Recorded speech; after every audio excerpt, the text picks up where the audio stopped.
حضور نبی مکرم صلی اللہ علیہ وآلہ وصحبہ وسلم جب معراج سے تشریف لائے، فرمانے لگے، اے عمر، میں جنت میں سیر کر رہا تھا، سامنے محل دیکھا جس پر عمر لکھا ہوا تھا۔ وہ محل بڑا عالی شان تھا۔ میں اندر جانے کا سوچ رہا تھا کہ اندر جاؤں دیکھوں، لیکن وہاں ایک عورت میں نے دیکھا، اس کو وہ وضو کر رہی تھی۔ اے عمر، میں محض اس وجہ سے اس محل میں نہیں گیا کہ مجھے تیری غیرت یاد آ گئی، کیونکہ کوئی غیور بندہ یہ برداشت نہیں کرتا کہ اس کے گھر میں کوئی بغیر اجازت کے چلا جائے۔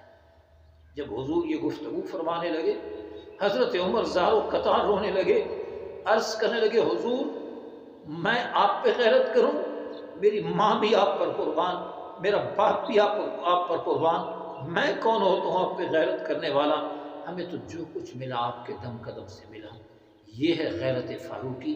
کاش آج امت کو وہی غیرت مل جائے، اور یہ ہے عمر فاروق کا مقام کہ حضور پہلے سے جنت میں ان کا محل دیکھ رہے ہیں، اور محل بھی ایسا کہ خود حضور چاہتے ہیں کہ اس محل کے اندر چلا جاؤں۔